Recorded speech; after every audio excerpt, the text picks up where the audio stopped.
Trang là một nhân viên marketing. Một lần, Trang được cấp trên giao nhiệm vụ là làm review sản phẩm, nhưng lần này sản phẩm của Trang là ba con sói cỡ sờ nhẹ lờ.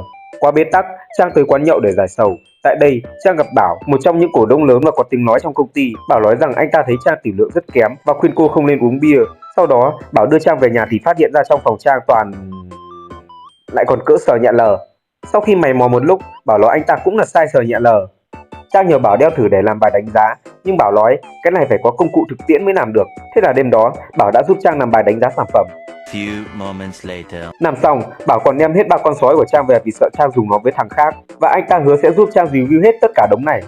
Hôm sau, Trang rất suôn sẻ làm bài đánh giá sản phẩm, nhưng có một số đồng nghiệp vẫn cho rằng sản xuất cỡ XL như vậy sẽ ảnh hưởng tới lợi nhuận của công ty.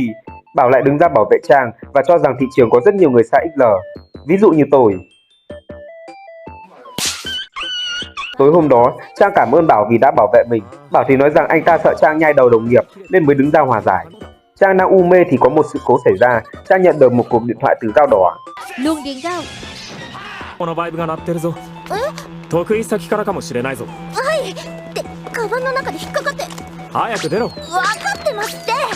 Nhưng không, thứ Trang rút ra đéo phải điện thoại.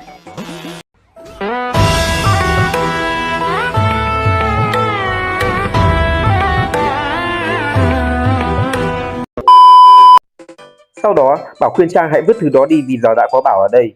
Hôm sau, Trang đang đi làm thì vô tình nghe được cuộc nói chuyện của Bảo. Cô rất vui vì được Bảo khen ngợi. Nhưng sau đó lại rất buồn vì nghe tin Bảo sẽ đi xem mắt. Bảo vội vàng đi tìm Trang thì phát hiện ra cô chuẩn bị tự sát.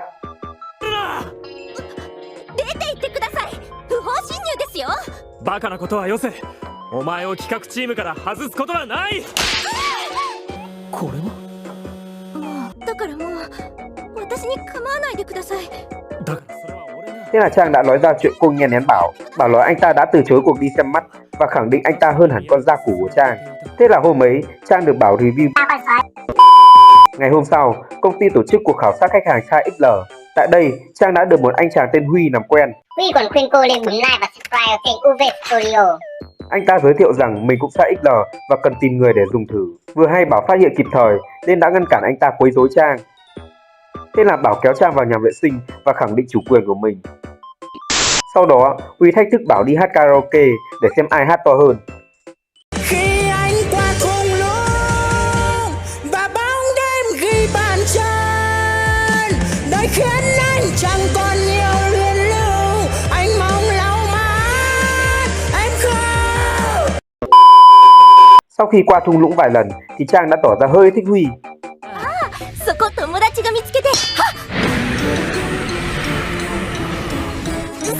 Trang tới chữa cháy nhưng không thể ngờ rằng Huy đã thả thuốc giúp kịch vào đồ uống.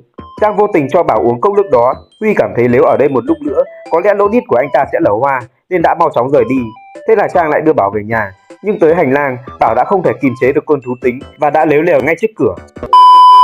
Trong đợt nghỉ lễ, họ hẹn hò với nhau. Đang tương tư thì Huy ở đâu xuất hiện và tán tỉnh Trang. Thế là Bảo rủ Huy làm kèo đấu kiếm. Chưa phân thắng bại thì Huy bị bạn gái gọi về. Trang và Bảo thân mật với nhau như người yêu trong vài ngày.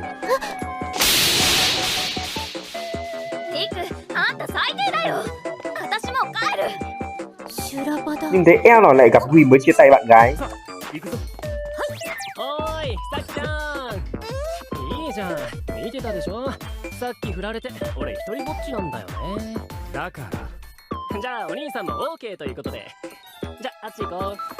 Trang tự ti vì Bảo được rất nhiều người thích.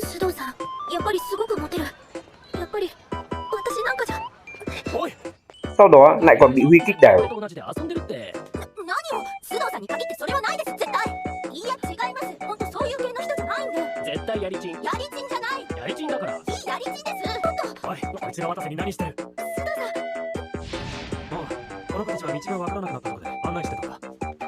Trang đã nói rằng mình không xứng đáng với Bảo.